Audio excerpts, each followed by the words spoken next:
We are now joined by Kyle Busch, who finished third in today's race, driver of the number 18 M&M's red, white, and blue Toyota. Kyle, why don't you just take us through that final stop and restart there? Might as well go before that. Shoot, we're here. Just real unfortunate there that once we all thought we had that caution that brought us all down pit road for what we thought was the final stop of the day. We got tires. We beat everybody off pit road and was in control of the restart and then in control of the race when we were leading there.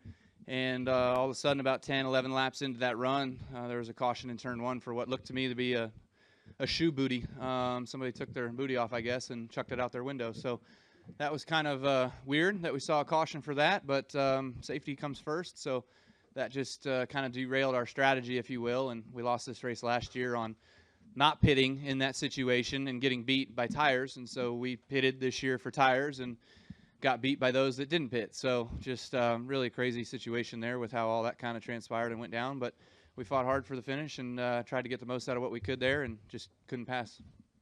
And we're also joined by Kyle Larson, who finished second today. He's the driver of the number 42 DC Solar Chevrolet. Kyle, why don't you just take us through that run there at the end? No, I hit it. It hit my windshield. Okay, Big piece we'll of see. Claire's like, Kyle saw a shoe booty. I'm like, he needs to get his eyes checked. What'd you say?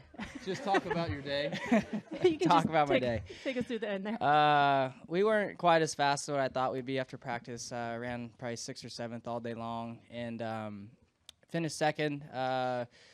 Was happy about that because I felt like, obviously we were at a little bit of a disadvantage on tires there, but the track position overcame that. But I felt like if I didn't have a good restart on any one of those, I would have fell back, outside the top 5 from those guys on fresher tires. So happy we finished second, but needed a lot more to kind of compete with the 3 guys that ran up front all day.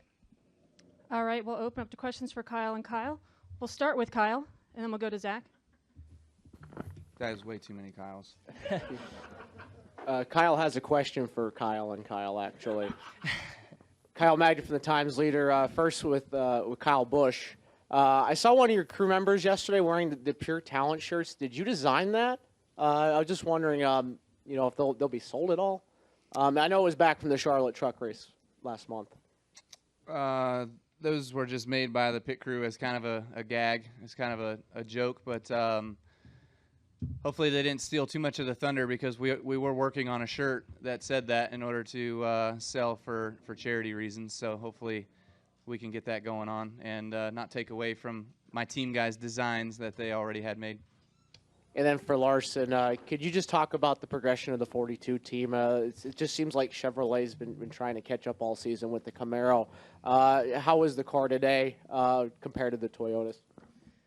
I felt like my car today was kind of as good as it's been all year. I feel like the Hendrick guys have definitely gotten better, as well as our RCR guys. So, but I feel like I've kind of just been a step behind the 18, the 78, and the 4. I definitely felt like the 4 had the most power down the straightaways today. The little bit I was in front of him there at the end. I felt like even when I get a good exit off of 3, he would close on me a lot, compared to the 18 and the 78 a little bit. But the 4 was definitely really fast. But we got to just continue to work hard and try and get our cars a little bit better. Thanks, Kyle. We're going to go to Zach, and then we're going to check upstairs in the press box. Zach Sterniolo, Pocono Record. For both of you, were you surprised by the difference that the clean air made as opposed to the tires? I mean, not pitting and pitting seemed to make way more of a difference last year as opposed to this year. And then I have a follow-up here for Kyle Larson.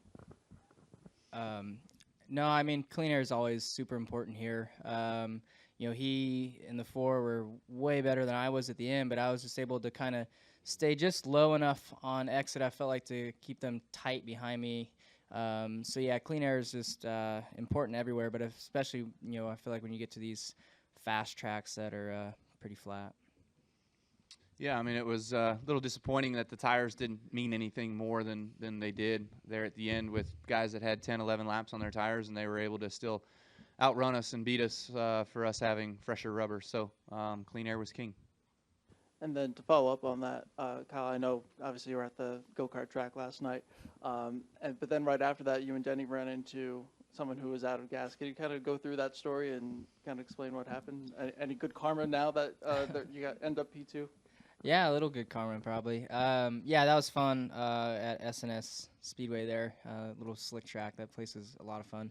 But yeah, as soon as we left, like a quarter mile up the road, kind of gets windy and it was dark, and we were following this minivan that had started slowing down in front of us. So we stopped just to see what was wrong, if they needed help, and they were out of fuel. So all we did was really just turn around, go get a fuel jug from the go-kart track, cruise up and put a couple gallons in their car and send them on their way and led them to a nearby gas station. So yeah, it was cool to help out. They had a little daughter, so we just wanted to make sure that they were safe because it was a very, I think they called that corner Dead Man's Corner. So yeah, we didn't want to leave them stranded there. We're going to check upstairs in the press box for any questions. No questions up here. Thank you. We're going to go over here to the far left and then come back to the center. John Haver on ESPN Albuquerque. For Larson, just how do you feel going to Michigan next week where you've been so good, and how do you just evaluate what your season's been so far this year? Yeah, I hadn't really thought about Michigan yet. But yeah, I mean, I'm excited to go there, off of 3 wins in a row. So, yeah,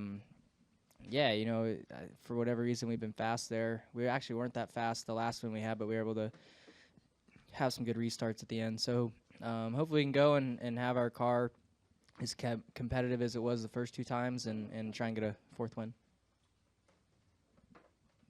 Tom Bowles, front stretch for both of you guys. It seemed like the inside line on a restart, you were dead in the water, even if you're running in second place. How tough was it to restart on the inside line? Why was it so bad? And should NASCAR address a track like this if it's so bad on one line versus the other? It seemed like if you were in third, you had an advantage on a restart compared to being in second. Third's the inside line, isn't it? I'm sorry, I'm fourth. That's typical. When you're on the outside, the leader typically chooses the outside for the launch and to get going, and so he can control the guy on his inside and not get in a bad aero spot. So that just makes that lane accelerate that just instant sooner, and that momentum just kind of rolls. But I thought Larson and I had a pretty good run there on that final restart where I pushed him back up to the back of the 78, and he didn't hit him enough in order to get him up the track a little farther so I could squeak on under there and have a 3-wide battle and probably a whole bunch of fire and flames and parts on the outside of the racetrack in turn 2, but maybe next time. I tried. Do we have any final questions downstairs or in the press box? We'll go over here to the left downstairs. How likely do you think it is that the 4 guys that finish the top 4 are likely to be like the championship racers at Homestead in November? I'm good with that. I'm good with it. Let's do it. I don't know. I think the 3 out of the 4 definitely been the best. I think I would say me. I mean, I'm the only one that doesn't have a win in the front 4. But yeah, I mean the 2, the 12. Yeah, I don't know. I think that 3 of those guys are definitely head over heels better than the rest of us. But I think from 4th to 6th or 7th best car, it's pretty close. All right. Well, Kyle and Kyle, thank you for joining us today.